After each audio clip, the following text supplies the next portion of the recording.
Sœur Dorelle. Oui. Pouvez-vous nous dire un peu ce que vous avez pu retenir Voilà. sur les enseignements du Père Djegui en ce jour? Bon, au primo, d'abord, je suis fière d'appartenir à l'Église catholique. Et l'enseignement du Père Djegui du dimanche 16 novembre 2025 portant sur l'offrande, prémisse, les teams, ça m'a vraiment ému parce que j'ai compris que simplement la prière ne règle pas tout. Vu les enseignements portant sur les alliances qu'a fait Abraham, Isaac, Isaac, Moïse, ainsi de suite, vu les offrandes que les prophètes, eux aussi, ils ont fait par rapport à l'exemple de prophète Élie, par exemple, et d'Élisée, ça m'a vraiment ému et j'ai compris que les offrandes débloquent l'onction, débloquent ce qu'on veut, débloquent. C'est que les offrandes nous permettent d'entrer dans notre percée, dans notre destinée prophétique sur cette terre. Quand je parle de destinée prophétique là, c'est-à-dire sur le plan professionnel, marital, pour concevoir, en tout cas, sur tous les plans, je suis en train de parler. Voilà, ça m'a vraiment ému et l'Esprit Saint était à l'œuvre, était au rendez-vous. Vu même ma fille, elle a fait son offrande ce soir et le Seigneur a agi dans sa vie. Alors, face à cette compréhension, quel engagement avez-vous? Je prends mon ferme engagement, ma ferme résolution, c'est de faire quoi? C'est de faire régulièrement les offrandes. C'est de faire régulièrement, d'ailleurs, ma prémisse, comme je suis en train de le faire à la fin de chaque fin de mois, parce que je ne suis pas encore, comment dire, entrée dans la fonction publique. Je suis dans les privés et le privé qui me donne le premier salaire du mois, moi, je remets ça à un prêtre pour lui dire que ça, c'est mon prémisse. Et je vois que le Seigneur est en train de réaliser encore beaucoup de choses dans ma vie. Voilà, voilà. Et il a agi dans la vie de ma fille ce soir, réellement. Franchement, vraiment, ça m'a touché. Le Seigneur m'a touché. Il a touché tout le monde. Et la délivrance était au chaos, était au rendez-vous. Oui. Merci beaucoup, Berger. La bénédiction pour une percée effective et durable. On va y revenir. C'est ce qui est donné comme thème. Et qui se subdivise en 3 sous-thèmes. Je ne veux pas faire un long développement, donc je vais développer d'abord le premier sous-thème, et ensuite le second sous-thème, et enfin le troisième. Bien disposé, bien disposé,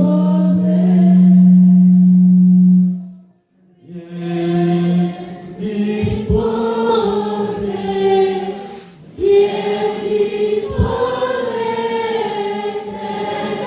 Saint-Esprit bien disposé, bien disposé.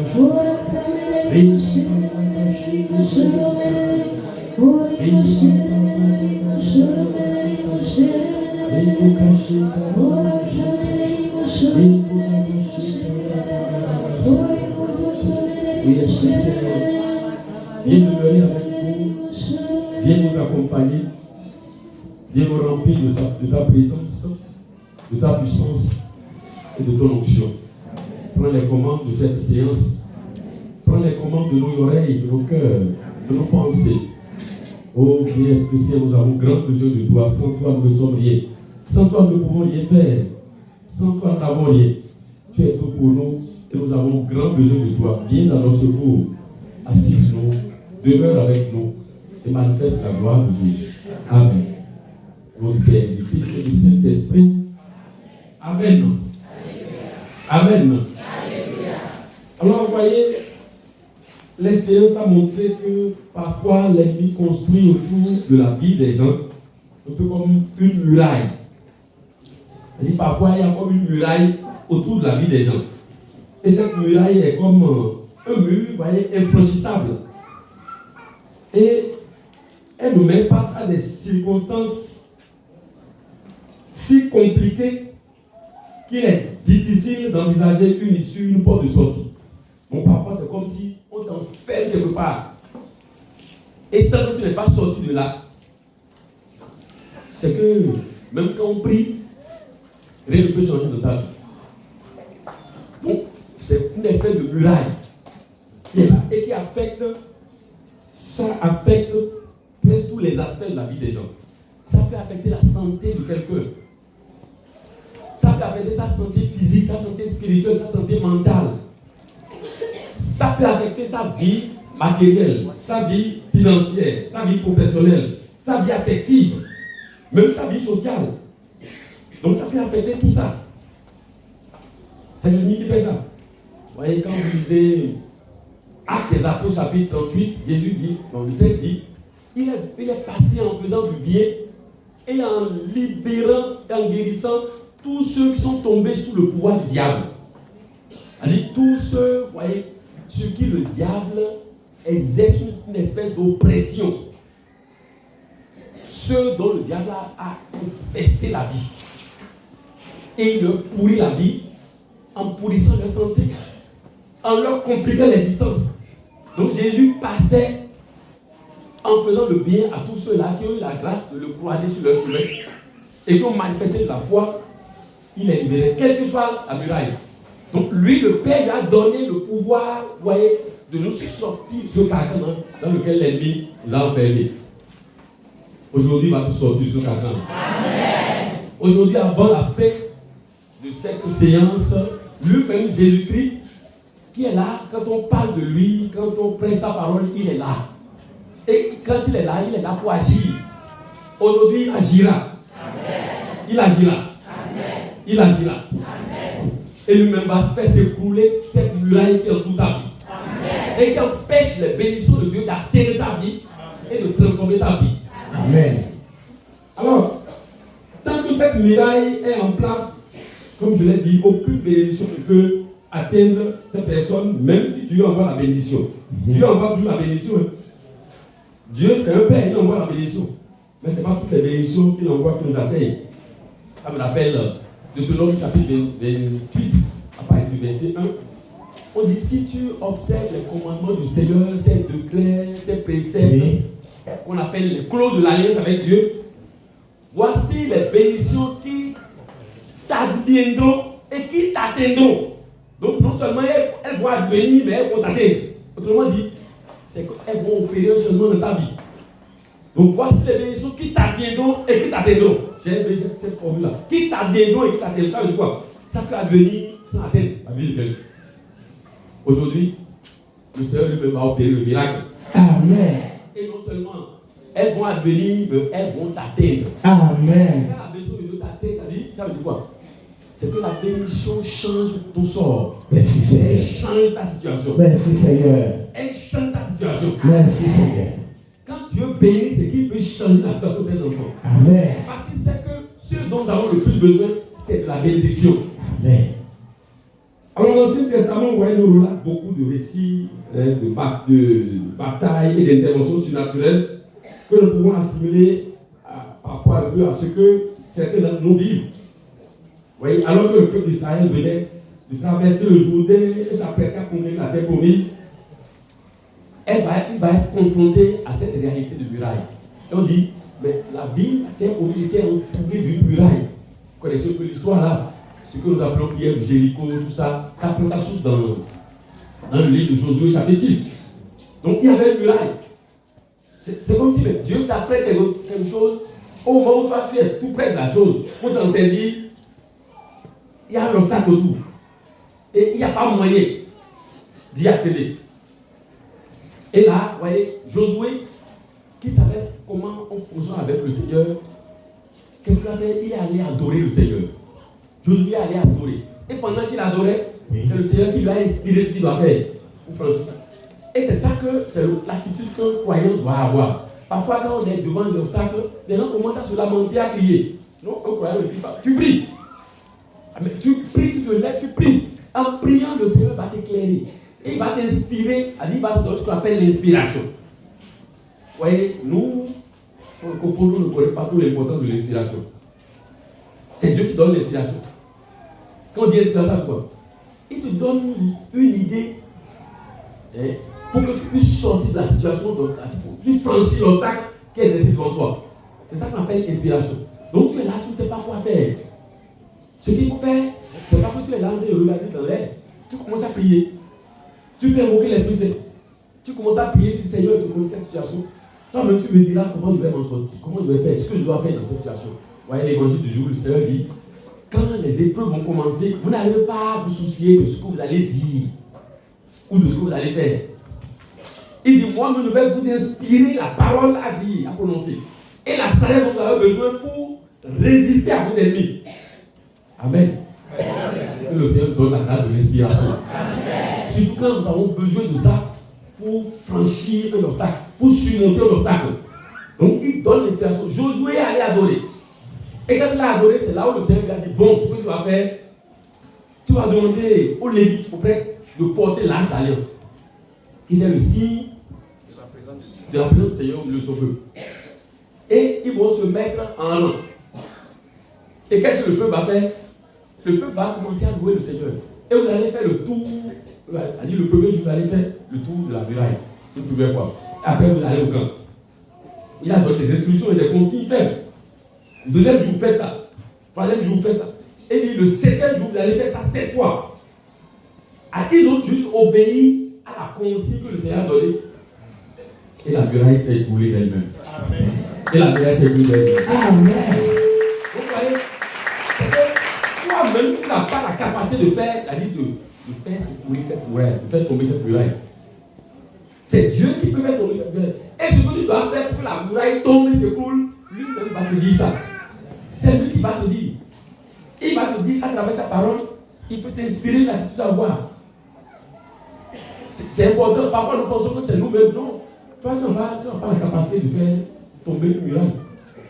Toi, quand tu restes devant, tu regardes la muraille. Si tu n'as pas la foi, tu vas commencer à pleurer. Si tu n'as pas la foi, commence à pleurer. Mais le croyant ne pleure pas.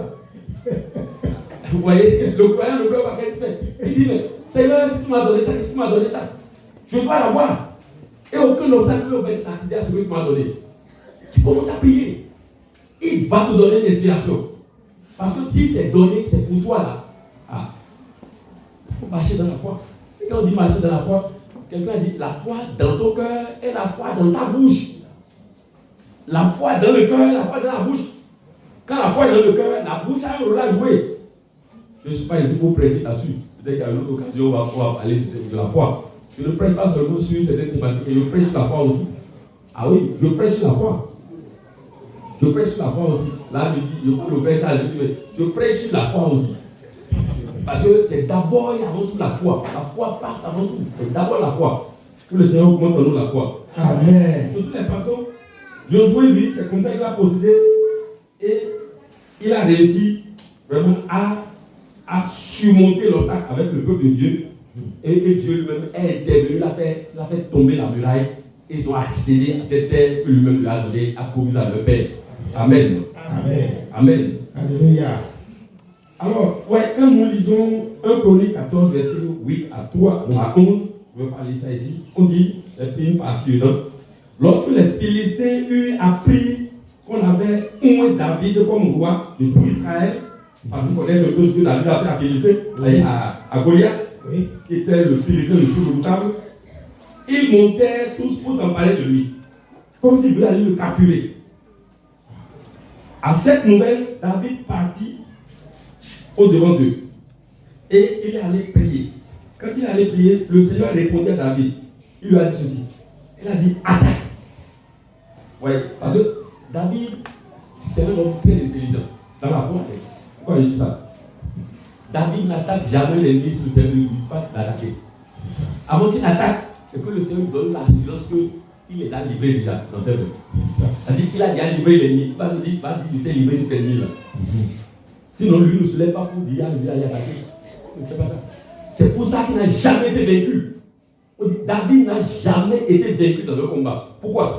Il ne fait pas à sa tête. Vous voyez, c'est un grand croyant. C'est un homme qui a ses limites. Mais c'est un grand homme de foi. C'est pas pour lui qu'il avait dit, j'ai trouvé le roi selon mon cœur. Il dit, j'ai trouvé le roi selon mon cœur. C'est pas qu'il est extraordinaire et qu'il n'a pas. Il a même commis des péchés.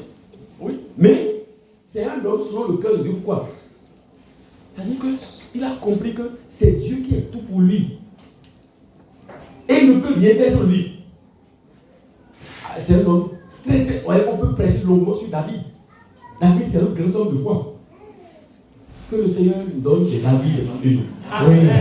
Le Seigneur veut que toi aussi, tu as comme David dans sa famille. Amen. Il est attaché au Seigneur et il croit que. A dit, lui ne compte pas sur lui-même. Il croit que sur Dieu là, il n'y a pas cet adversaire, cette créature de Dieu qui peut lui taper le pion. C'est pour ça que tout gamin il avait à faire 17 ans quand on lui a donné l'onction. Allez sur le roi. Et lui, vous voyez, il était là. Et on lui a donné l'onction frauduleusement parce que le roi ne savait pas. Mais quand il a appris qu'il y avait un certain Goliath qui semait la terreur et tout Israël avait peur. Quand on entend Goliath, tout le monde a tremblé. Même le roi, ça lui tremblait. Il a allé voir le roi pour dire, je vais l'affronter. Il lui a dit, mon fils, il va te broyer, ce monsieur est très dangereux. Il dit non, que quand lui il était derrière le troupeau de son papa là, quand les fauves se levaient, voulaient s'emparer des brebis, il les prenait, il les déchiquetait. Pas de ses propres forces.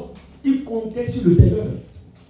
Donc, il exerçait déjà la foi, voyez, face aux ennemis, ces bêtes sauvages là. Lui, il exerçait à sa foi. A dit, Dieu l'avait déjà rempli de force surnaturelle. Et il conteste, il dit, mais comment? Lui, il a déjà affronté qui on appelle Goliath. Donc, c'est pas, il ne compte pas sur lui-même. La preuve est que quand il a affronté Goliath comme ça, Goliath dit, mais toi là, viens, je vais te déchiqueter et donner ta chair au chien. Et il dit, ah bon, tu avances vers moi avec ton javelot et toutes tes forces maléfiques. Mais moi, j'avance vers toi au nom du Dieu de l'armée d'Israël. Amen.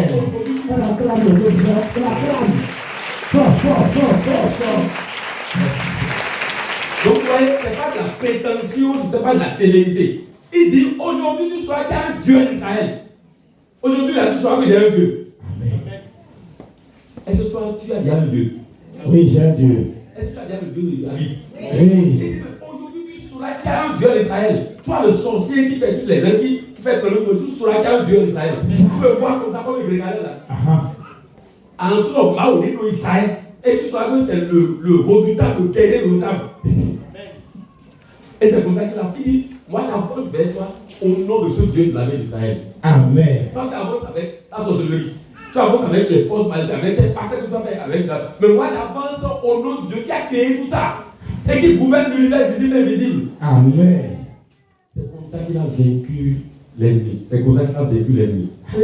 Si on s'embarque dans cette affaire du Dieu, et on va pas sortir, ça risque d'être présent. Petit seulement.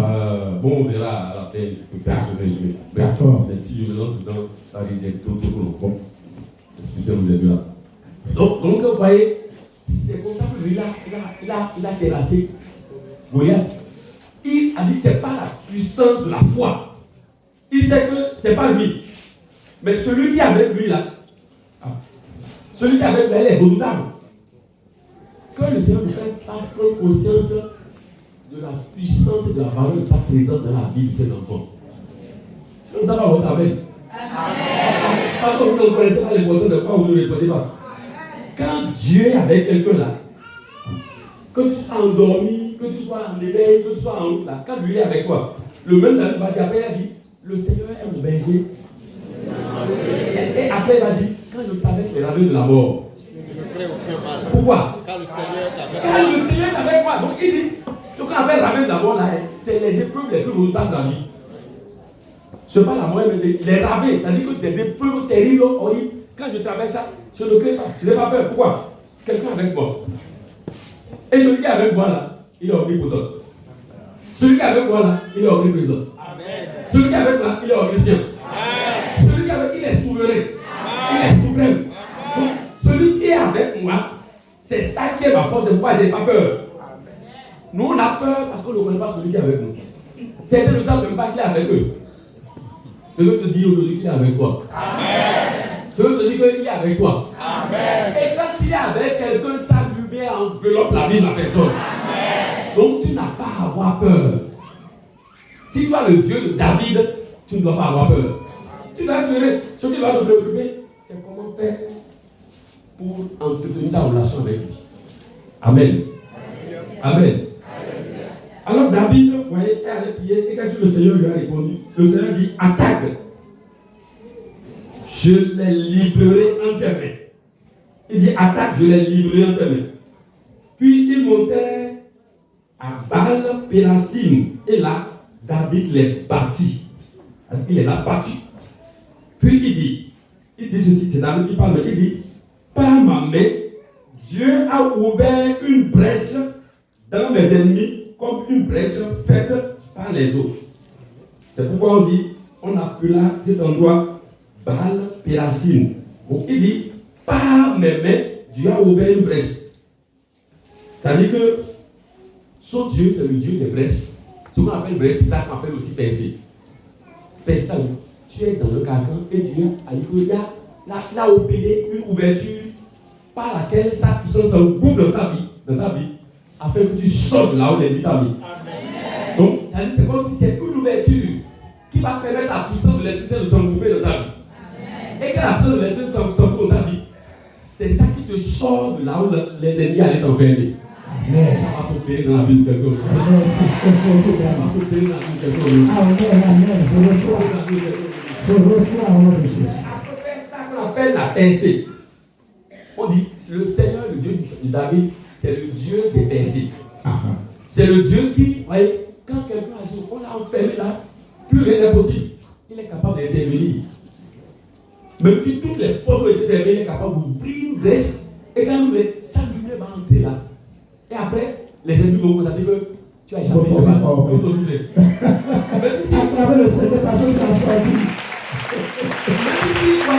Même si tu as apprivoisé ton esprit, parfois ils apprivoisent ton esprit. Et ils manipulent ça. Ils manipulent l'esprit de la personne de loin. Et ils peuvent l'empêcher. Quand ils te manipulent, c'est que tu ne peux même pas prier. Toi, tu veux prier, mais tu n'y arrives pas. Tu veux faire le même, tu commences après, des choses t'empêchent de continuer à faire ça. Parce qu'ils ont dit apprivoiser ton esprit. Mais je te dis que quand la puissance de Dieu s'engouffre là, il est capable de te sortir de là. Amen. Et eux-mêmes ne comprendront jamais par quelle alchimie Dieu l'a sorti de là. C'est ça qu'on appelle la percée. Vous voyez, on peut enfermer ta gloire. On peut enfermer ta destinée. On peut enfermer ta vie affective. On peut enfermer ta vie matérielle. On peut enfermer ta vie financière. On peut enfermer ta vie spirituelle. Mais Dieu est tellement puissant. Dieu est tellement puissant. Dieu est tellement puissant.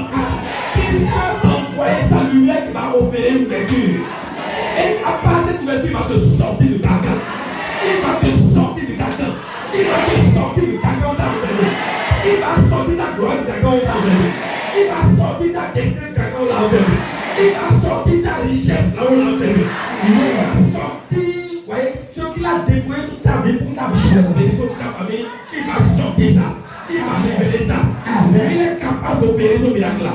Il est capable d'opérer ce miracle-là. C'est ça qu'on appelle la percée. Je suis là aujourd'hui pour dire à quelqu'un que c'est le jour de ta percée. Je suis là aujourd'hui pour proclamer ta percée. Je suis là aujourd'hui au nom du Dieu d'Abraham, du Dieu d'Isaac, du Dieu de Jacob, pour dire que l'heure de la percée a sonné.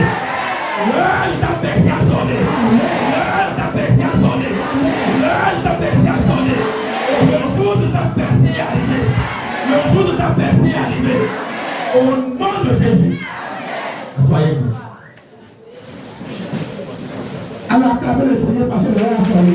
Acclamez par le Seigneur. Acclamez encore. Acclamez le Seigneur. Et c'est maintenant. Merci.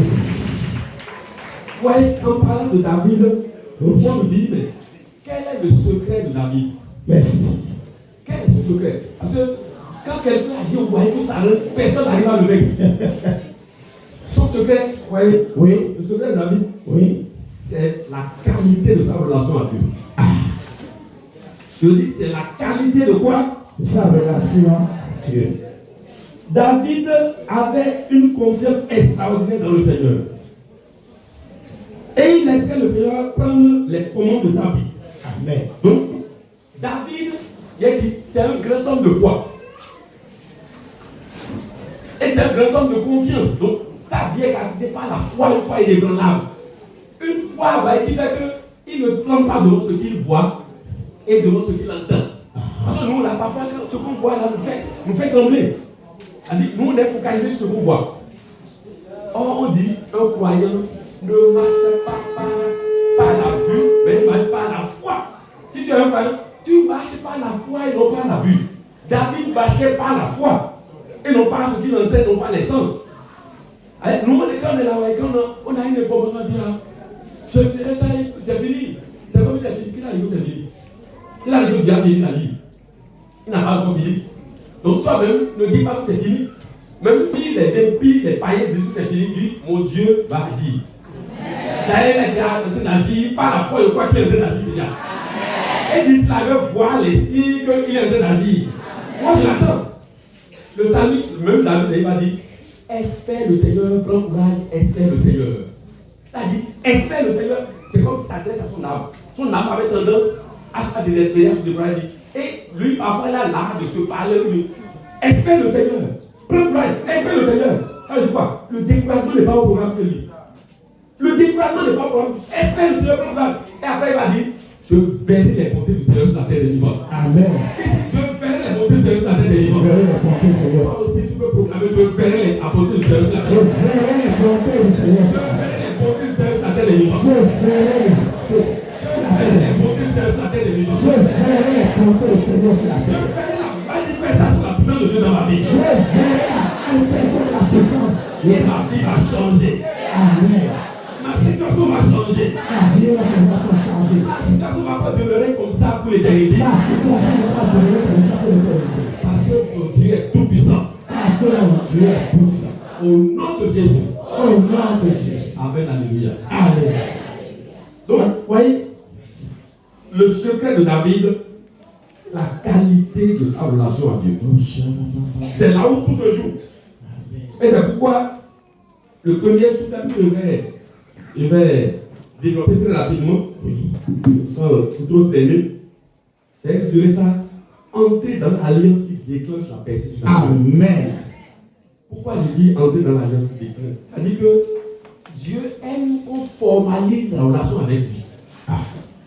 Nous sommes, nous servons et nous adorons Dieu, qui est un Dieu qui exige que le type de relation qu'on entretient avec lui soit comme une relation de partenariat. On appelle ça alliance. C'est un peu d'alliance. Quand il commence, vous voyez, une expérience avec quelqu'un, à un moment donné, il veut que l'expérience soit formalisée. C'est un peu ce que nous faisons. Quand tu trouves un boulot quelque part, Oui. tant qu'on t'a signé un contrat, tu n'es pas tranquille. Oui ou non? Oui. Parce que tu te rends compte que, mais on n'a pas formalisé un contrat présent dans la boîte, dans la structure, par ce qu'on appelle contrat. Ça veut dire quoi? On peut détecter à tout moment. Et donc, la structure dans laquelle tu travailles et qui n'a pas signé un contrat là, c'est comme si elle ne te doit rien. Elle ne sent pas l'obligation vis-à-vis de toi. À tout moment, on peut dire bon, prends ton chemin, vas-y.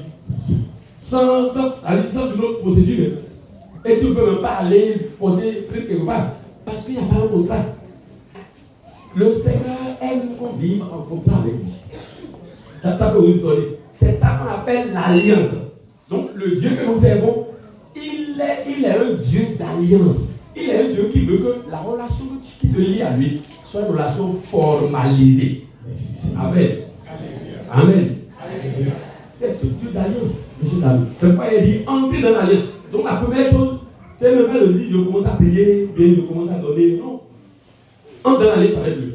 Il veut que tu dises, bon, maintenant là, je rentre dans un contrat avec toi. Et quand tu entres dans l'alliance avec lui, dans ce partenariat avec lui, c'est que tu quittes tout. Ah, tu quittes tout, hein. Quand il a voulu faire l'expérience avec Abraham, qu'est-ce qu'il a fait? Il a d'abord appelé, il a dit, Abraham, quitte ton pays, quitte ta parenté, donc quitte ta famille, quitte ta parenté, quitte la maison de ton père. Et tu vas partir à un endroit qui va t'inviter. Donc il commence à le quitter d'abord. Autrement dit, de rompre avec les pratiques, la mentalité, tout ce qu'ils ont comme divinité, comme arsenal de protection là, dans sa famille. Ils avaient tout ça, c'était un païen. Donc il dit quitte, tu vas d'abord quitter. Donc les gens parlent à parler de tu quittes, donc tu rompes d'abord. Parfois nous on donne l'impression qu'on veut être avec Dieu sans quitter. Tu peux pas. Lui, donc il a dit quitte. Et c'est quand il a donné cet ordre là, qu'il a fait cette promesse à Abraham. Je ne suis pas ici pour développer tout ça. Vous voyez, il a dit, je te bénirai. Je te donnerai un nom grand. Je te donnerai un nom grand. Je bénirai ceux qui te béniront. Je maudirai ceux qui te mépriseront. Je maudirai ceux qui te mépriseront. Il dit, sois une bénédiction. Tu seras une bénédiction pour toutes les familles de la terre. Ouais, c'est les promesses que Dieu a fait à eux aussi. Je le dis de nouveau, je le sais que le Seigneur fait cette promesse. Quand vous lisez, vous voyez les versets. C'est Genèse chapitre 12, verset 1 à 4. Donc quand vous lisez Genèse chapitre 12, verset 1 à 4, il a dit, quitte ton pays, quitte ta parenté, quitte la maison de ton père. Et il dit, je te bénirai. Bénirai. Je te donnerai un nom grand. Ouais, toutes ces promesses du Seigneur là, c'est le projet qu'il a sur ta vie que tu entends. Amen. Mon frère, ma soeur, c'est le projet que Dieu a sur ta vie que tu entends. Amen. Le projet de Dieu, c'est qu'il veut te bénir. Amen. Dieu veut te bénir. Amen. Si à l'instant d'Abraham, toi aussi tu quittes les choses, pour dire maintenant je suis pour le Dieu d'Abraham, Amen. Le Dieu d'Isaac, Amen. Le Dieu de Jacob, Amen. Le Dieu de Jésus-Christ, Amen. La bénédiction qu'il a promise à Abraham devient ton héritage. Amen. Donc il dit, je te bénirai. Je te donnerai un nom grand. Amen. Un nom grand. Un nom grand. Le Seigneur veut te donner un nom grand. Un nom grand. Est-ce que tu sais que Dieu veut te donner un nom grand? Oui, je le sais. Dieu veut te donner un nom grand. Oui. Il te donne un nom grand. Amen. Reçois le nom grand aujourd'hui. Reçois le nom grand. Dieu te donne un nom grand. Reçois ce nom là. Reçois le nom là. Il te donne un nom grand. Reçois le nom là. Il est fait pour grandir. Il est fait pour avoir un nom grand. Reçois le nom grand. Reçois le nom grand. Ton nom que les gens cachés va sortir. Ton nom va sortir du trou. Ton nom va sortir du trou. Ton nom sera connu. Ton nom sera connu. Ton nom sera connu. Ton nom sera connu. Ton nom sera connu. Ton nom devient un nom grand. Ton nom devient un nom grand. Ton nom devient un nom grand. Au nom de Jésus. Je ne fais que proclamer les promesses que Dieu a faites à Abraham. Il est le nouveau. Donc Dieu n'a pas voulu que toi puisses. Allez, Dieu n'a pas voulu que tu vives sur la terre comme tu n'as pas vécu. Allez, ouais, Dieu n'a pas voulu. Il n'a pas voulu que Abraham vive sur la terre sans que personne n'entende son nom. Dieu n'a pas voulu que tu vives sur la terre comme tu n'as pas existé. Il veut que déjà les gens connaissent ton nom. Et quand ils entendent ton nom là, ils vont dire, ah, il s'appelle une là. Mais quand il y a pas de Léo, mais quand il y a Léo, mais quand il y a Delphine Léo, mais quand il y a Jacques Léo, mais quand il y a ton nom va tellement rayonner, ton nom va devenir tellement puissant, ton nom va tellement devenir puissant. Quand tu arrives quelque part ici, je m'appelle, tu vas dire, ah c'est toi qui t'appelles comme ça, entre.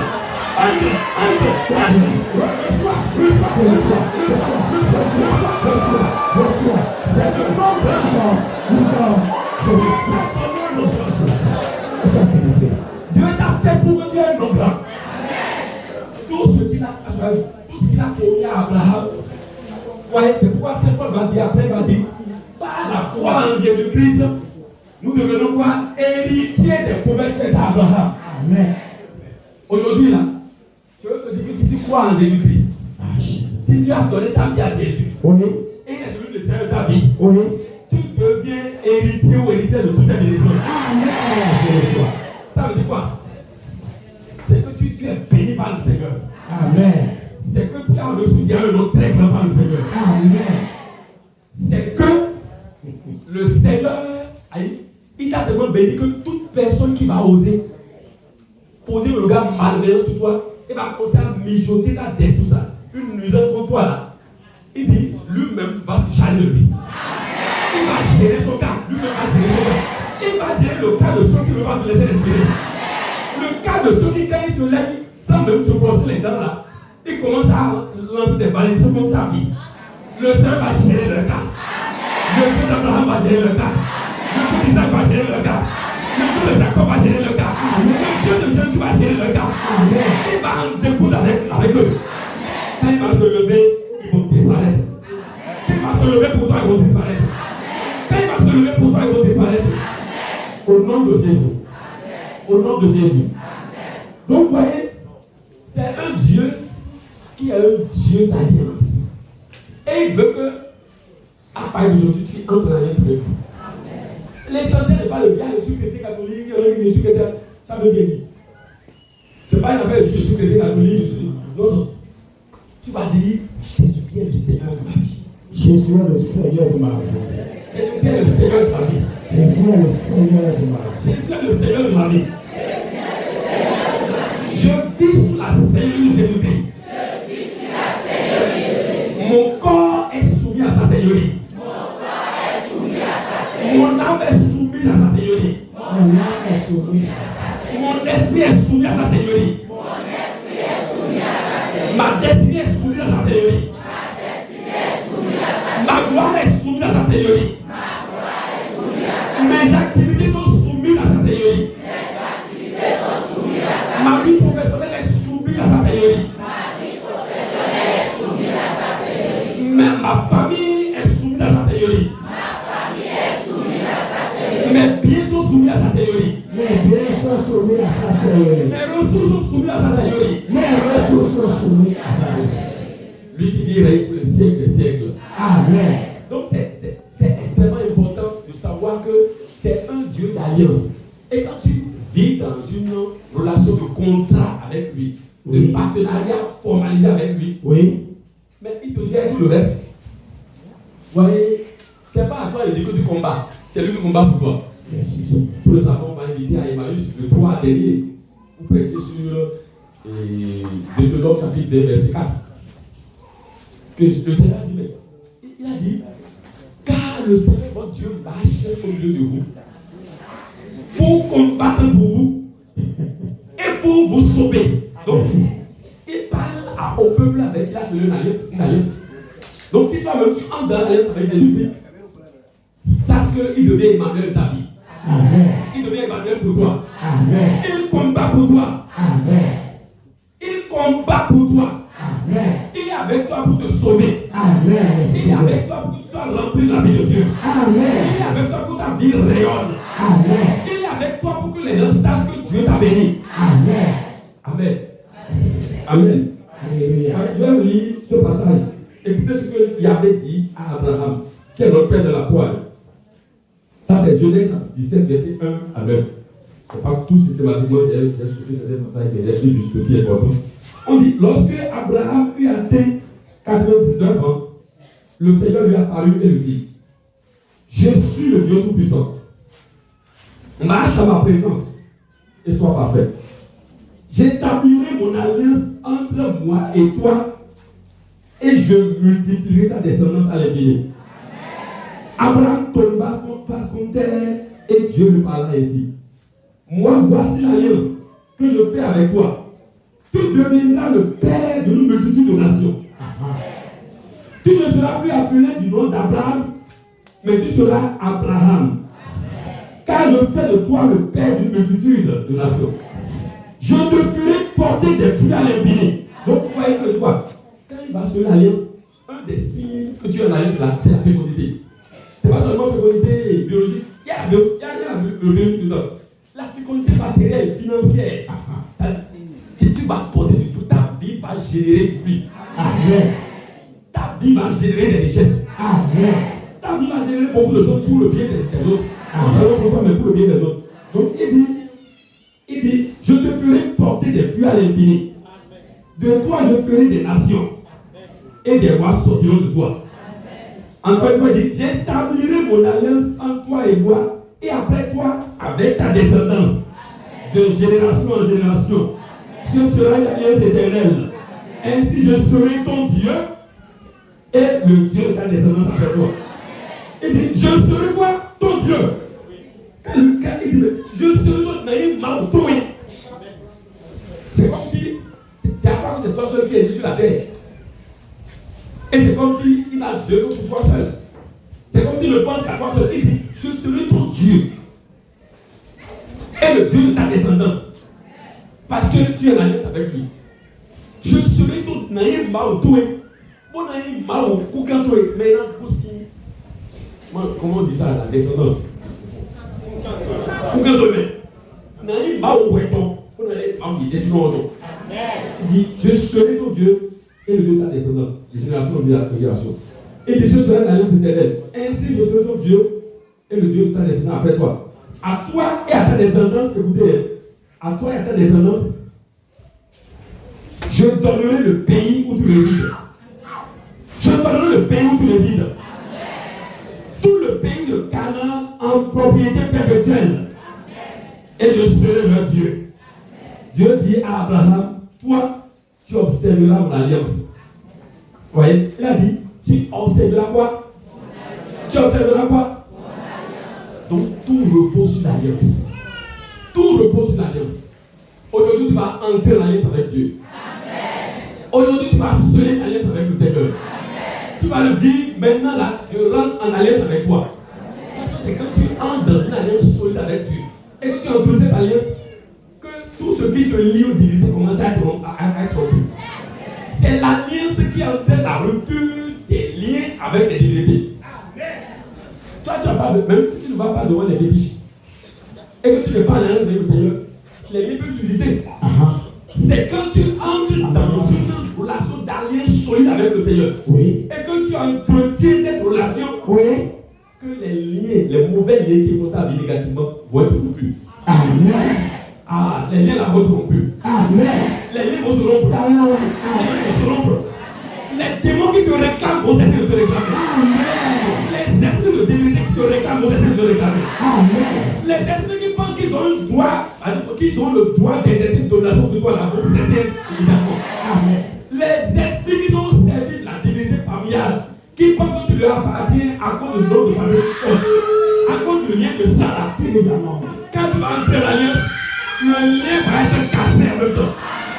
Le lien d'alliance va être cassé, le lien de pacte avec la démon va être cassé en même temps. Et un autre lien est entretenu et scellé avec le Dieu de l'univers. Et c'est ce lien-là, cette relation d'alliance-là, c'est ça qui devient ton rempart spirituel. C'est l'alliance qui devient ton rempart spirituel. C'est l'alliance qui devient la source de bénédiction. C'est en vertu de l'alliance que Dieu se sent le devoir d'avoir une même mise sur ta vie. Et quand je vais mettre sur ta vie là, je ne vois pas les néguments qui vont se lever pour dire qu'il va aller faire quelque chose pour toi. Et elle ne me le pas. Dès qu'il se lève pour toi là, les anges vont le décapiter. Les anges vont lui trancher la tête. Les anges vont lui couper les pieds, les pieds. Les anges de Dieu vont le trancher la tête. Tout esprit qui va oser t'approcher, quand toi tu entres dans le Seigneur, il va avoir une pourri. Les anges vont lui pourrir la vie. Les anges vont lui pourrir l'existence. Les anges qui adorent Dieu, qui célèbrent ta grandeur, qui contemplent son visage, qui sont là devant sa lumière, quand ils vont se lever, cette personne qui veut te pourrir la vie là, elle-même personne ne veut t'appartenir. Elles vont s'éloigner de toi en même temps. Parce que c'est la lien qui parle à ta faveur. C'est la lien qui parle à ta faveur devant Dieu. C'est la lien qui parle pour toi. C'est la lien qui passera pour toi. C'est en vertu de la lien que Dieu combattra pour toi. Dieu combattra pour toi. Dieu combattra pour toi. Dieu combattra pour toi. Dieu combattra pour toi. Dieu combattra pour toi. Il combat pour toi. Il combat pour toi. Il combat pour toi. Il combat pour toi. Il combat pour toi. Il combat pour toi. Dieu combat pour toi. Dieu combat pour toi. Dieu se lève pour toi. Dieu se lève pour toi. Tes ennemis disparaissent. Tes ennemis disparaissent. Tes ennemis disparaissent. Dieu se lève pour toi. Tes ennemis fondent comme la cire. Tes ennemis fondent comme la cire. Parce que Dieu est si puissant. Quand il se lève, sans dire, sans lever le petit doigt, les ennemis commencent à trembler. Amen. Amen. Donc, vous voyez l'importance de l'alliance. Quand on dit entrer dans l'alliance, ça dit qu'il ne faut pas penser que l'essentiel c'est de les ennemis disent des prières seulement. Quelqu'un dit, j'ai écouté quelqu'un qui dit, vous voyez, quand tu épouses une, et tu as fait le mariage, là, comment on appelle ça? On appelle ça alliance nuptiale. C'est une alliance qui est en toi. Donc, cette femme-là a des droits vis-à-vis de toi. Oui ou non? Pareil pour ton homme aussi. Ton homme aussi, avec qui tu as fait un mariage, a des droits. C'est une alliance. Par contre, si un jour une femme se lève et dit, ah, vraiment, bon, j'ai des problèmes de vie, bon, pas, je ne l'école pas comme mal, que je dois dire, si elle ne veut pas, comment? C'est hier qu'elle veut, qu'est-ce que je dois? Ou après, tu n'es pas ma femme, pourquoi tu viens déranger tout le monde? Pareil pour l'homme aussi. Un homme vient dire, j'ai des problèmes, j'ai besoin d'aide, et tu l'as dit. Le lendemain, il le fait encore. C'est à peu près la même chose. Quand tu es en alliance avec le Seigneur, tu peux demander 1000 fois par jour, il va te donner. Tu peux demander 1000 fois, le lendemain tu demandes encore. C'est pas il dit, demander. Ça s'adresse à ceux qui sont en alliance avec lui. Parce que le lien qui existe là, c'est une relation d'alliance. Il ne va jamais dire qu'il est fatigué de te pardonner tes péchés. Il ne va jamais dire qu'il est fatigué de te bénir. Je t'ai béni hier, quand tu demandes encore la même chose aujourd'hui. Parce que je suis en alliance avec toi. Il y a une alliance entre nous. Donc, voyez l'importance de l'alliance. Quand vous commencez à fonctionner dans une perspective d'alliance, ça change votre manière d'adorer Dieu. Ça change votre manière d'adorer Dieu. Tout à l'heure, je vais revenir sur les détails plus concrets. Ça change. Les gens pensent que je vais à la messe, je vais à la prière, oui. Bon, quelle relation existe entre Dieu et toi? Il va dire que tu vis une vie de piété, mais tu ne mènes pas une vie d'alliance. Je sais, disait Aïda une fois, au sujet d'une putain, elle dit, non, elle est pieuse, mais elle n'est pas en alliance avec moi. Elle dit, elle est pieuse, donc elle récite des prières. Elle récite beaucoup de prières, mais elle n'est pas en alliance avec le Seigneur. Dieu veut que tu entres en alliance avec lui. Aujourd'hui, il te donne la grâce d'entrer en alliance avec lui. Aujourd'hui, lui-même te donne la grâce d'entrer en alliance avec lui. Et c'est à travers la personne de Jésus-Christ que Dieu a voulu sceller l'alliance avec tous les hommes et toutes les femmes. Je dis, c'est à travers la personne de Jésus-Christ.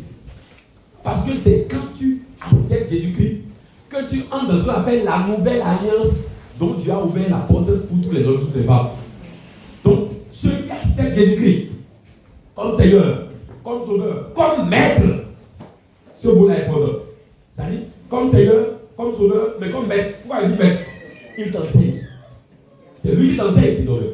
C'est lui qui va te dire des choses que tu dois faire. Si tu veux profiter des fruits de l'alliance, il va te dire ce qu'il va. Il a déjà enseigné dans la parole. Et il devenir plus loin.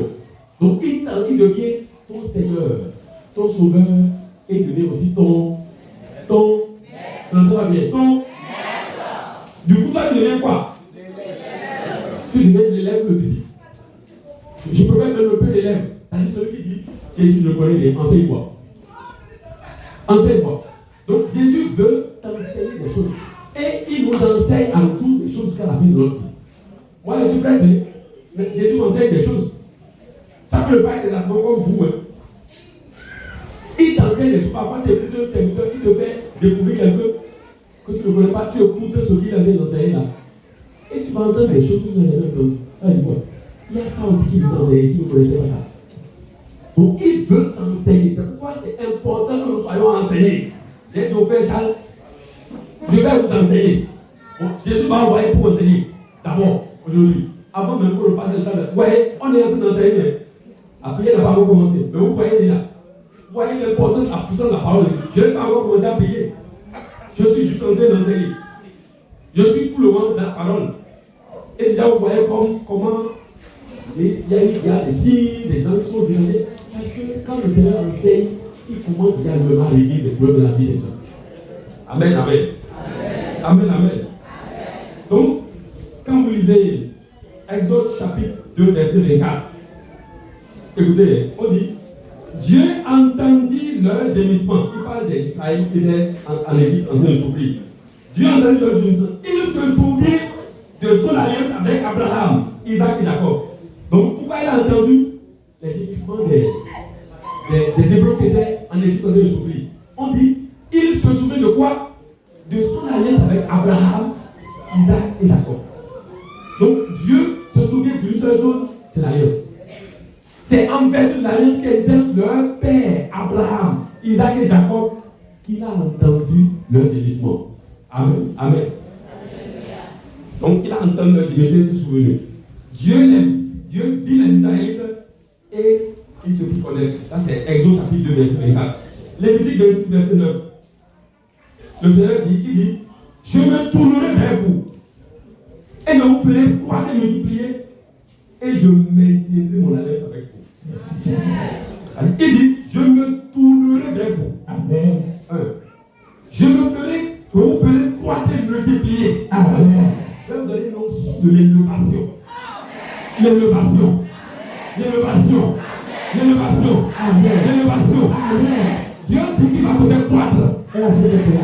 Il va te faire croître. Il va tout multiplier dans ta vie. Il va multiplier les fruits de tes mains. Il va multiplier les bénéfices. Il va multiplier les fruits de tes travaux. Il va te faire croître. Il va te faire rayonner. Il va te faire rayonner. Il va te faire rayonner. Il va te faire rayonner. Il va te faire rayonner. Il va te faire rayonner. Le rayonnement est au sort. Ah, la croissance est au sort. La croissance est au sort. La croissance est au sort. La croissance naturelle. La croissance naturelle. La croissance naturelle. La croissance naturelle. La croissance naturelle est au sort. La croissance naturelle est au sort. La croissance naturelle est au sort. La croissance naturelle est au sort. Au plan physique, au plan spirituel, au plan professionnel, au plan de tes activités, au plan de tout ce que tu entreprends. La croissance est surnaturelle. Peut-être aussi la descente de ta vie. Amen. Aussi la croissance descend de ta vie. Amen. Aussi la croissance de la vie descend de ta vie. Au nom de Jésus. Amen.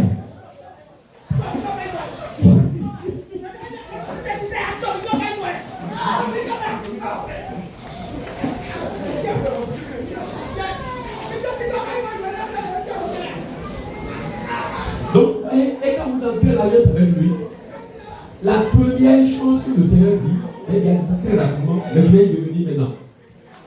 Il dit, quand tu es en alliance, il m'a dit, je suis ton Dieu. Amen. Ça dit quoi? Dès que tu entres en alliance avec lui, quand il commence à dire à Abraham, il dit, je suis ton Dieu. Ça veut dire quoi? Qu'est-ce qu'il veut dire concrètement quand le Seigneur dit, je suis ton Dieu et tu es mon peuple? Ça veut dire que désormais, tu deviens sa propriété privée. Amen. Quand tu entres en alliance, la première implication, c'est qu'il devient ton Dieu et toi tu deviens sa propriété privée. Et c'est important que de temps en temps, quand tu t'agenouilles devant le Seigneur, tu dis, Seigneur, je suis ta propriété privée.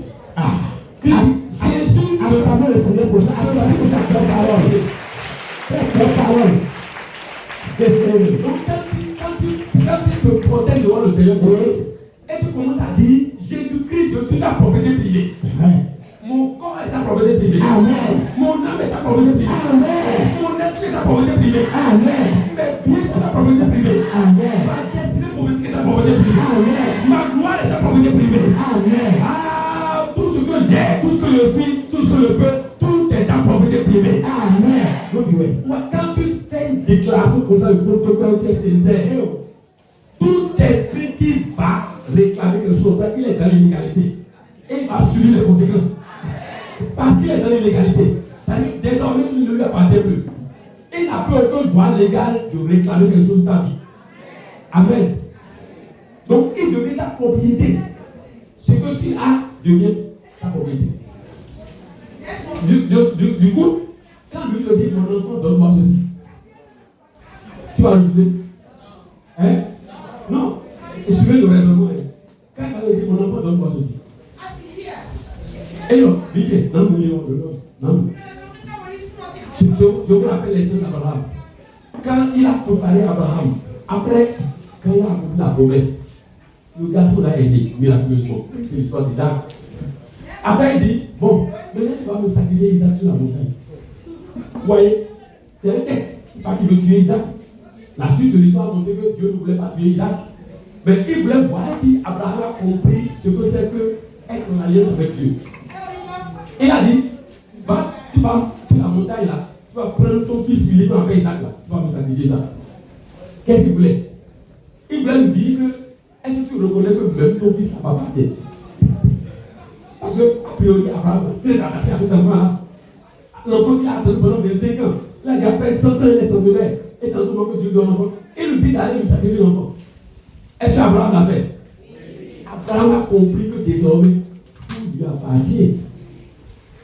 C'est exactement ça. Parfois, vous voyez, je vais revenir plus loin sur ça. Nous ne savons pas sur les implications de l'alliance avec le Seigneur. Et on a de la peine même à donner des petites choses au Seigneur. Amen. Amen. Tout ce qui dans ta vie, tu vois, tout ce qui dans ta vie n'est pas devenu propriété privée du Seigneur, c'est que l'ennemi peut exercer une domination là-dessus. Si tu ne laisses pas tes biens, tes ressources entre les mains du Seigneur pour que ça devienne sa propriété privée, le diable va continuer à te perturber de ce côté-là. Même ton argent, tu nous appelles mon argent, ma voiture, etc. Mon entreprise. Bon, tu le dis, c'est ton entreprise, mais en tant que croyant, sache que il faut que ça devienne l'entreprise du Seigneur. Vous voyez, tu connais une personne, je ne veux pas donner le détail, et la personne a une grosse entreprise de supermarché. Elle dit un jour, en parlant de dire, un prêtre était allé demander de l'aide à la personne, un prêtre étranger qui était aux études ici, à l'Institut Jean-Paul II. Bon, il n'est pas du Bénin, donc il est du Congo, tout ça. Et c'est des gens qui mettent le parfum, s'habillent comme un jeune, comme un gentleman, tout ça. Donc elle, quand elle a vu le père comme ça, bon, il était un peu choqué. Et le père a dit vraiment qu'il a pris les moyens pour prendre le billet pour retourner dans son pays. Elle n'a pas voulu donner. Après là, le Seigneur lui a tiré les oreilles. Elle a une balle. Donc elle a peur des frères qui priaient. Pendant que les frères priaient là, un frère a reçu parler, mais le Seigneur dit qu'il n'est pas content de toi. Il dit, l'argent qui est pour moi là, pourquoi tu as reçu de donner ça à mon prêtre? Pourquoi tu as reçu de donner ça à mon prêtre? Il dit, c'est pour moi. Même l'entreprise là, c'est pour qui? Il dit, l'entreprise c'est pour qui? Donc le Seigneur comme ça dit, même l'entreprise c'est pour moi. C'est pas pour moi. Et cette personne a dit, le combat qu'il y a autour de son entreprise là, ça veut dire que si elle ne comprend pas que c'est pour le Seigneur, les gens ils ont tout essayé. Les sorciers du quartier, des gens qui font des incantations partout. Ils font des incantations, ils font tout, ils n'arrivent pas. Ils font tout, ils n'arrivent pas. Même au sommet, même au sommet, allez, les ceux qu'on appelle FM là, ils ont dit, mais comment vous pouvez laisser une personne comme ça prospérer sur ce niveau-là? Parce qu'elle n'est pas de nombre. Parce qu'elle a compris que c'est Jésus qui est le propriétaire. Parfois, elle peut prier, le Seigneur a dit, prends de l'argent, va à l'Omel. Et va donner de l'argent aux personnes qui sont malades et qui n'ont pas les moyens. Ou même quand il prend de l'argent, va à Avançon, là où il y a des femmes qui ont accouché, qui n'ont pas les moyens. Et va leur donner ça. C'est le propriétaire. Quand je dis ça, elle va dire non, c'est mon argent. Ils vont te détruire ça rapidement. Si tu continues à dire non, ils vont te détruire ça. Mais ça veut dire comprendre que c'est lui qui est le propriétaire. Et tu vis comme quoi? Quand il est propriétaire, tu deviens quoi? Tu deviens un général intendant. C'est pourquoi Jésus parle sur les dit quel intendant tu es? Tu deviens un intendant. Même si tu es ta poche, tu es l'intendant de ça. Même ta propre famille, tu es l'intendant. Même ton travail, tu es l'intendant.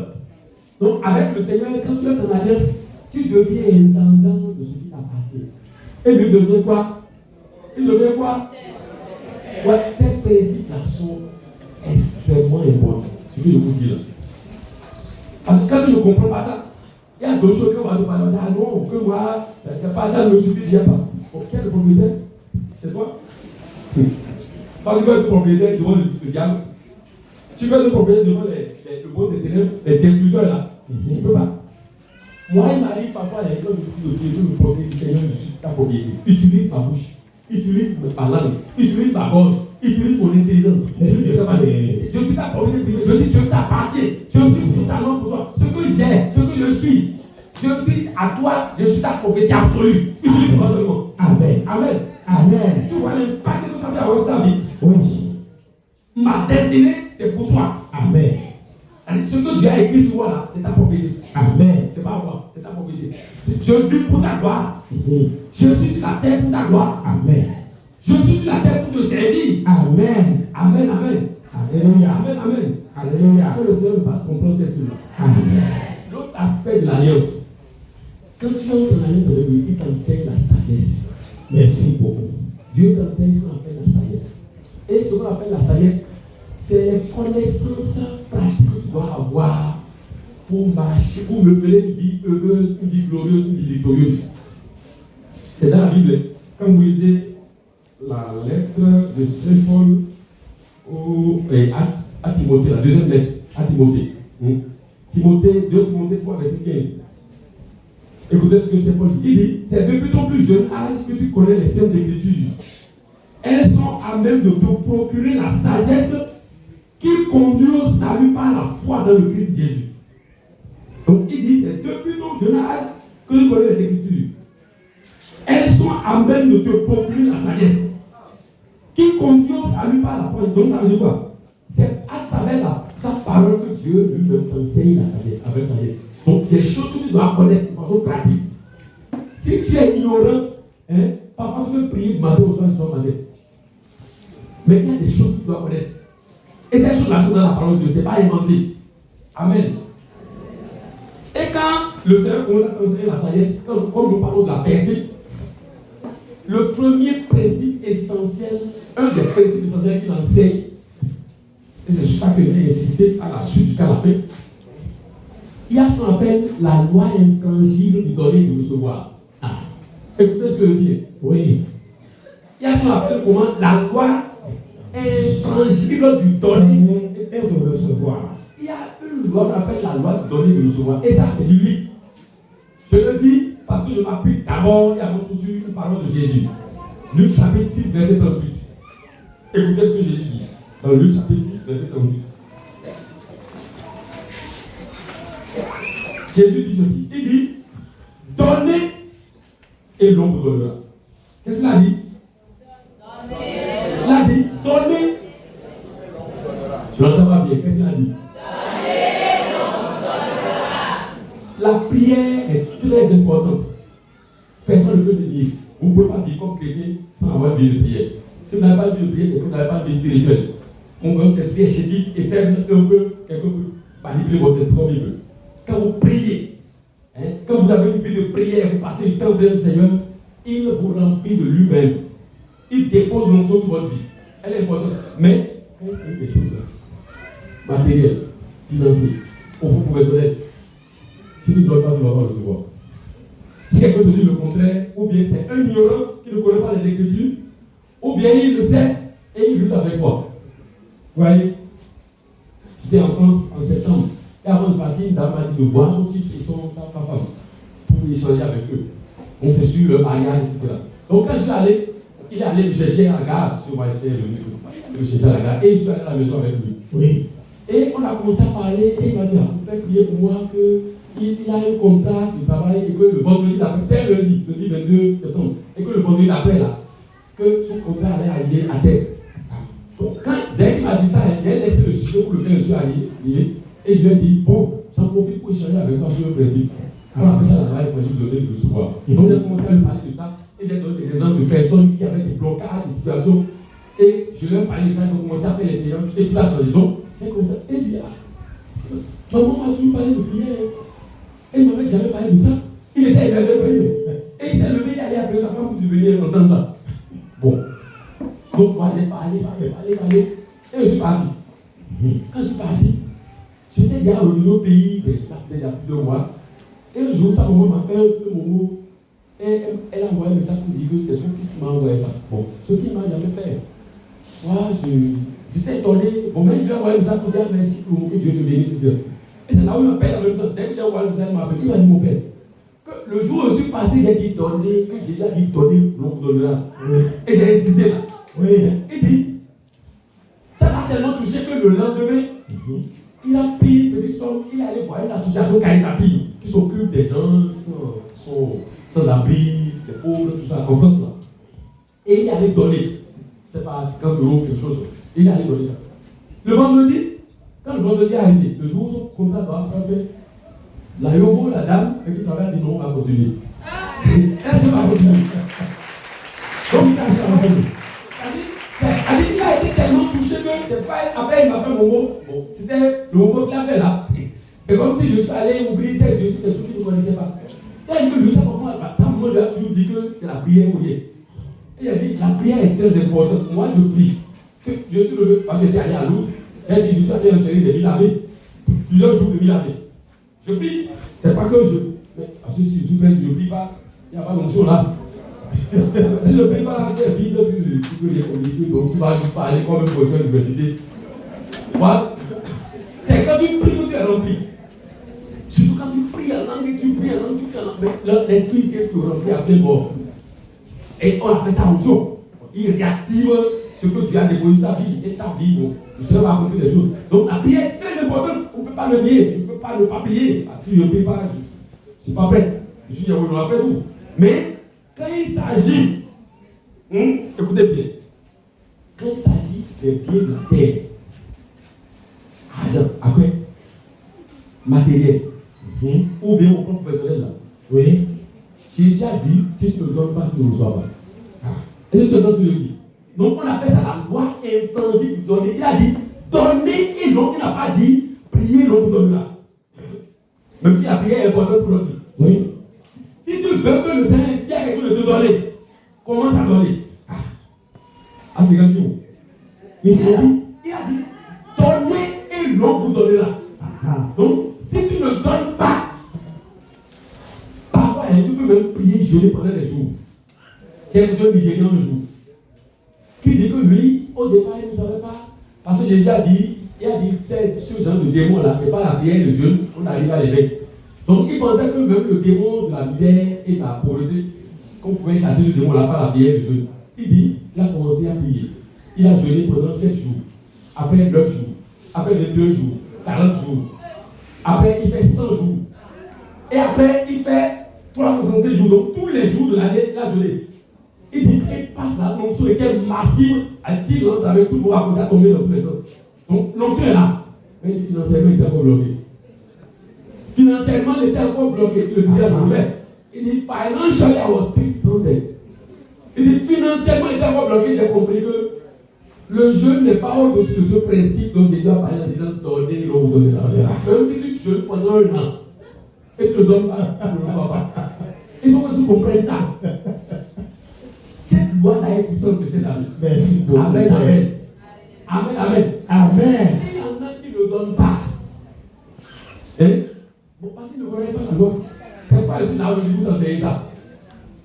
Je suis là où je vous enseigner ça pour que tu entendes ça correctement. Faut que tu comprennes, si tu veux, ouais, il y a un jeune que je connais, qui lit beaucoup, il lit la Bible, il écoute des prédicateurs. Il est marié, l'année dernière, en décembre, ensuite, ça va faire 1 an. Il a fait un master, il n'a pas encore de boulot.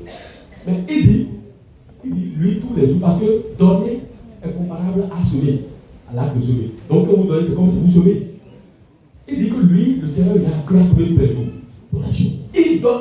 Tout récemment, ça ne fait pas encore 2 semaines. Il était là, il me fait un mot. Lui qui n'a pas de travail, il me fait un mot pour dire de prendre l'essence dans ma vraie voiture. Et on a commencé à échanger. Et il dit, mais j'ai appris à semer tous les jours du homme. Il dit, il est là, quelqu'un peut l'appeler de la France. Il dit qu'il était là, et le Seigneur lui a dit de lui envoyer 50 000. Ou bien le Seigneur lui a dit de lui envoyer. Et il dit, lui, il donne tous les jours. Il donne tout le temps. Il n'a pas de boulot, mais il dit, ce qu'il donne comme dîme par mois, c'est plus de 200 000. Alors, tu dis, voilà.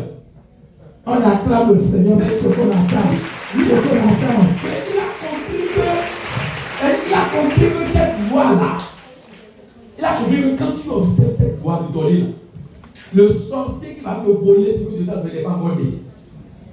Le papa qui va bloquer tes bénédictions n'est pas mordé.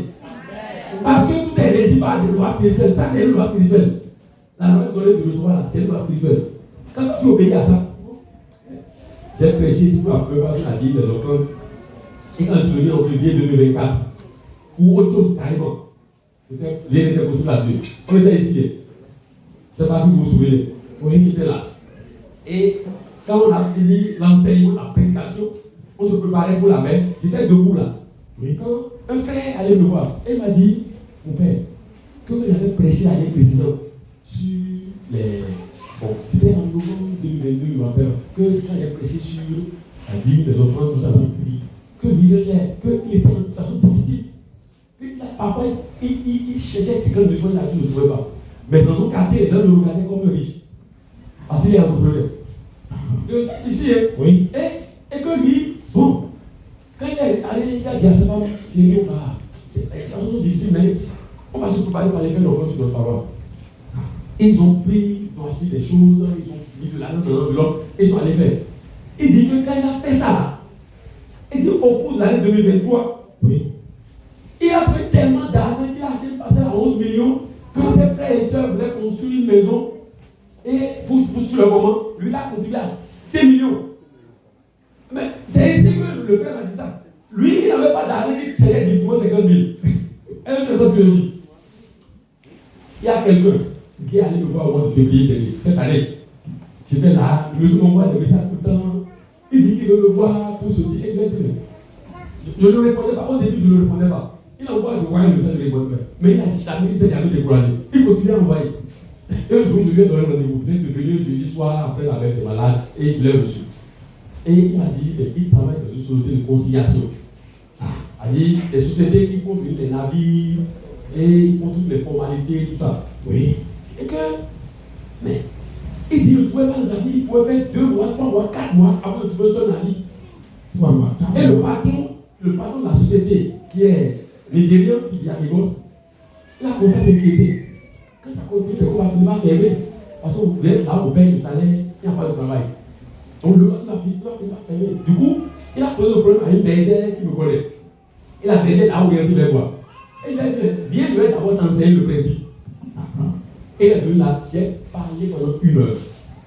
Je lui ai essayé le principe dont vous parlez là. Oui. Et le monsieur a dit, merci mon père. Le jour là, quand il a dit, merci mon père, j'ai compris. Je vais vous revenir d'ici là. Et il est parti. Bon, 2 mois plus tard, le même monsieur revient. Il dit, mon père, j'ai commencé à faire.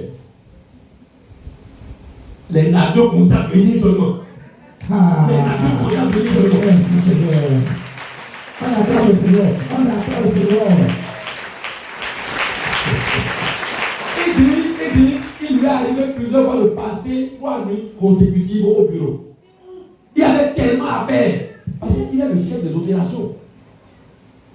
Il dit, il y avait tellement de navires qu'il lui est arrivé pour traiter les dossiers parce qu'il faut le faire d'autant encore pour que le client ne soit pas déçu. Il a passé la nuit plusieurs fois au bureau. Et au mois d'août, son patron qui a à Lagos était si satisfait de ça parce qu'ils avaient pris des mesures pour que les choses avancent. Il dit un jour, celui qui a nommé son collègue, il a appelé pour dire, parce qu'il voit sur la plateforme des mouvements, il dit, mais attends, tu as déjà commencé à mettre en œuvre des mesures que le patron a définies la dernière fois, ça dit non. Il dit, mais qu'est-ce qui explique cette pluie là? Il dit, c'est la main de Dieu. Quand il me le disait, il dit, mais est-ce que la main de Dieu n'était pas là? La main de Dieu est là. Mais pourquoi la main de Dieu soit mise en mouvement pour toi? Il y a quelque chose que tu dois faire. Il y a quelque chose que tu dois faire. Donc, le patron était si satisfait parce que les navires viennent, l'argent commençait à rentrer. L'argent commençait à rentrer. Et lui, qui est du rouleau charismatique, quand sa bergère dit, ah, il y a ceci à faire là, il dit, non, je vous donne l'argent, prenez ça. Quand il dit, il donne l'argent. C'est pas seulement la dit, mais lui, quand il dit, qui a ceci là, il dit, non, moi, je t'assure ça. Et il donne. Il a commencé à donner. Il est venu me voir. Et il m'a dit, le patron a envoyé une commission, il a confié la chose à son collègue qui a nommé. Et le collègue a fait dit,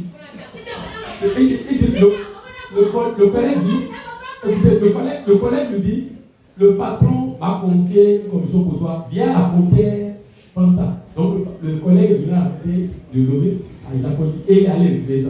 C'était quoi? C'était de l'argent. Acclamons le Seigneur, acclamons le Seigneur. Le patron dit, non, il dit, mais qui n'a jamais vu ça? Le patron est ébahi par cette performance en si peu de temps, ce qui est rentré en si peu de temps. La veille de Dieu est toujours là. Mais le monsieur ne connaissait pas. On appelle ça la joie du donner de recevoir. Mais ne laissez personne vous tromper. Ce que je vous dis là, c'est du livre. Jésus l'a dit. Et c'est pas Jésus qui seulement l'a dit. C'est Paul l'a dit. Il y a d'autres passages que je dis souvent aux gens. 2 Corinthiens chapitre verset 6. Qu'est-ce que Paul dit? Il dit, frère, vous connaissez l'adage, il a appelé le proverbe, il dit, à semer très peu, on récolte trop peu. À semer largement, on récolte largement. Et dans le verset 7, il dit que chacun donne comme il a décidé dans son cœur, sans regret ni contraire, car, écoutez bien, il dit car Dieu aime celui qui donne joyeusement. Est-ce que Dieu n'aime pas tous les hommes? Oui. Est-ce que Dieu n'aime pas tous les hommes? Bon, Dieu le met à vous. Ça veut dire quoi? Celui qui donne joyeusement, il y a un regard particulier de la société. Il dit Dieu aime celui qui fait quoi? Dieu aime celui qui fait. Celui qui donne joyeusement. Donc, si Dieu veut que le regard de Dieu soit posé sur toi de façon particulière, et que ce regard soit bénéfique pour toi de façon particulière, et que ça change la situation matérielle, financière, professionnelle, commence à donner. Amen. Commence à donner comme cela pour toi. Merci. Amen.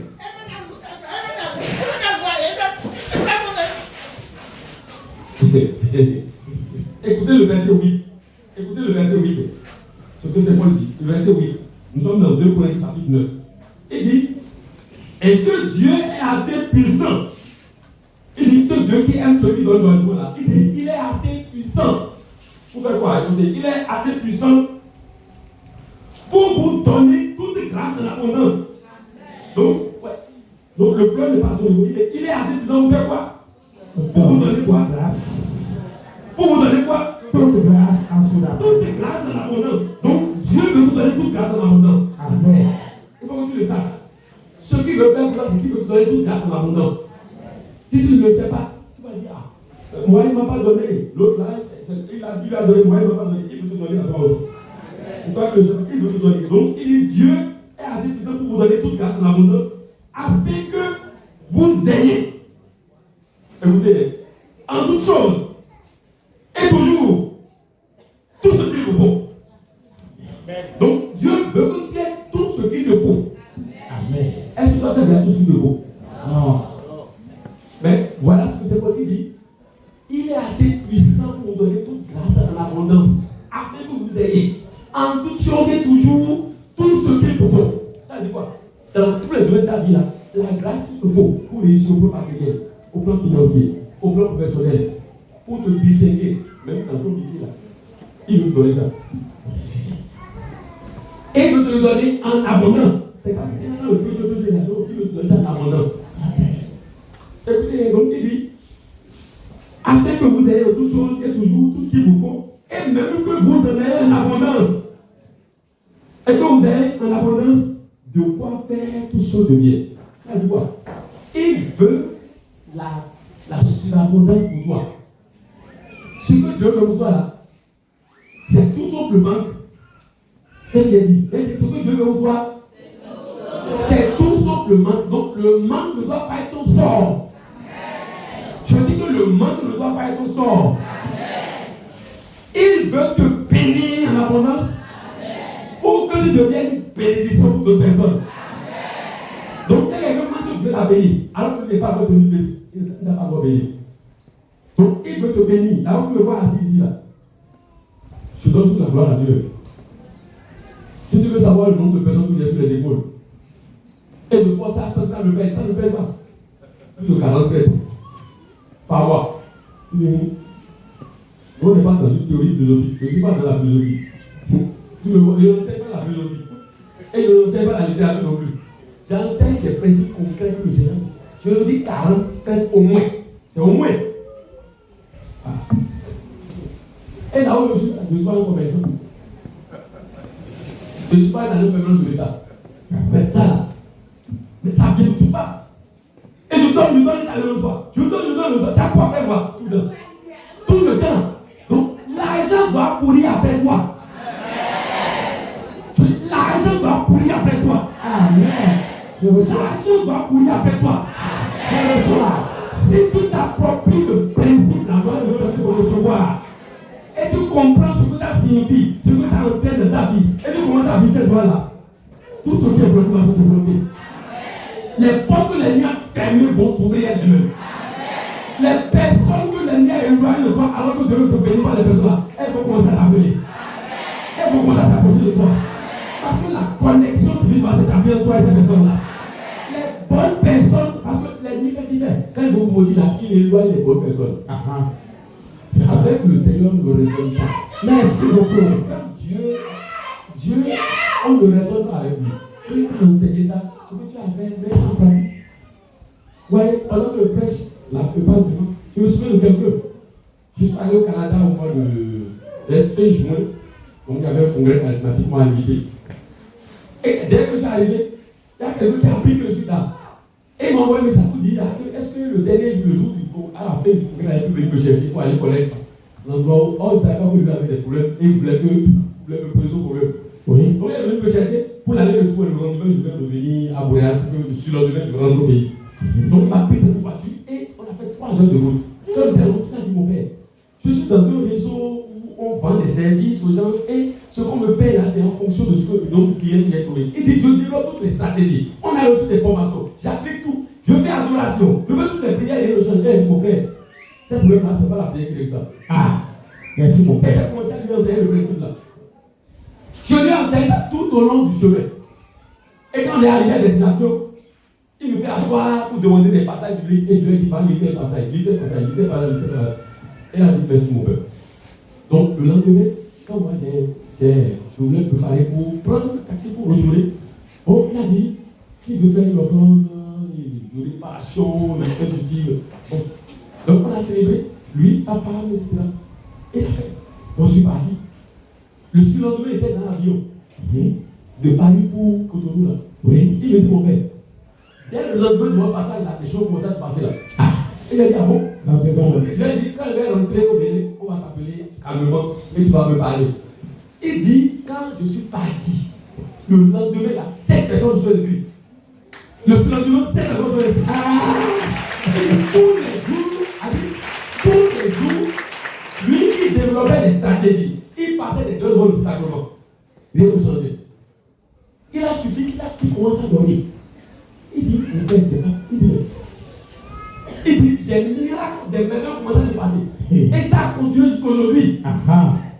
Il m'a appelé tout récemment. Ça fait un peu un mois et demi, il m'a dit qu'il est devenu le numéro 1 en termes de performance au Canada. Ça s'acclame le Seigneur.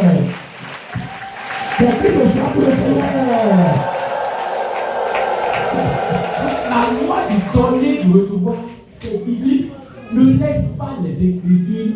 Quelqu'un ne me prend comme moi. Si je ne connais pas, je ne connais pas. Moi, on va plus la Bible. Parce que je ne suis pas en train d'inventer quelque chose. Je ne fais pas ce qu'on appelle l'évangile postérieur. C'est là les données l'ont là. Donc, si tu veux que les choses commencent à marcher, commence à donner. Je connais quelqu'un de berger. Il y a un grand morceau. Il est dans les collines là-bas. Et chaque fois qu'il me voit, il me dit, j'ai des oreilles.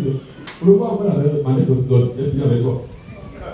Je lui dis seulement, parce qu'il connaît beaucoup de choses, lui-même, il dit, revois encore la manière dont tu donnes. Merci, Père. Et dès qu'il commence à donner, lui-même me dit, tout a changé. Amen. Amen. Alléluia. Amen. On va prendre une pause d'abord. Merci beaucoup. On va prendre une pause. Appel te répondra. Appel te répondra. Oh, Jésus le roi des rois. Appel il te répond. Avec Jésus dans ma vie, tout a changé. Tout a changé. Tout a changé. Avec Jésus dans ma vie, tout a changé. Il n'est plus connu. Il n'est plus connu. Quand Jésus est encore, il n'est plus connu.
avez suivi aujourd'hui l'enseignement du Père Djegui sur les offrandes en général, l'offrande sacrificielle, sur les grâces et les bénédictions que nous pouvons avoir à travers cette donation.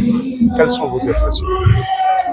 Je dirais, d'abord, je donnerai toute la gloire à Dieu et qui a permis que nous rentrions dans cet enseignement. Parce que beaucoup de chrétiens n'ont pas la chance de vivre ou de s'enquérir de cela. Et nous donnons toute la gloire à Dieu pour le Père Djegui qui nous a donné l'enseignement. Également, nous donnons toute la gloire à Dieu pour la vie du berger Charles qui a initié cet enseignement, cette rencontre que nous avons eue.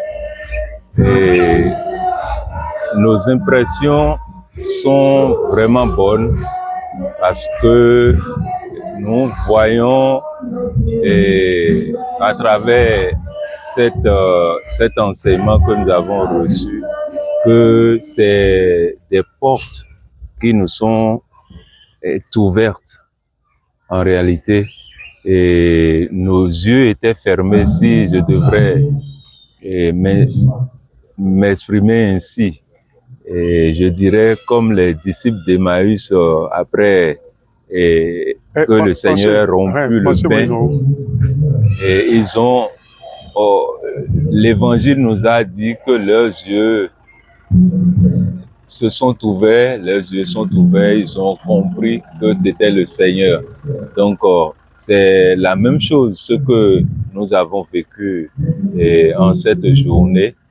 Et après que nous ayons reçu l'enseignement sur les offrandes, les différentes offrandes qu'il faut et qui existaient depuis et dont nous n'avions pas connaissance peut-être. Et donc c'est vraiment une opportunité pour nous de saisir cela, de saisir pour les nombreuses grâces qui découlent de ces différentes offrandes. Donc nous avons vraiment apprécié l'enseignement et nous rendons grâce à désormais la résolution ma famille et moi de toujours donner nos offrandes, de donner nos offrandes vraiment en quantité et en qualité pour pouvoir bénéficier des grâces dont le Seigneur nous fait grâce et qui nous attend.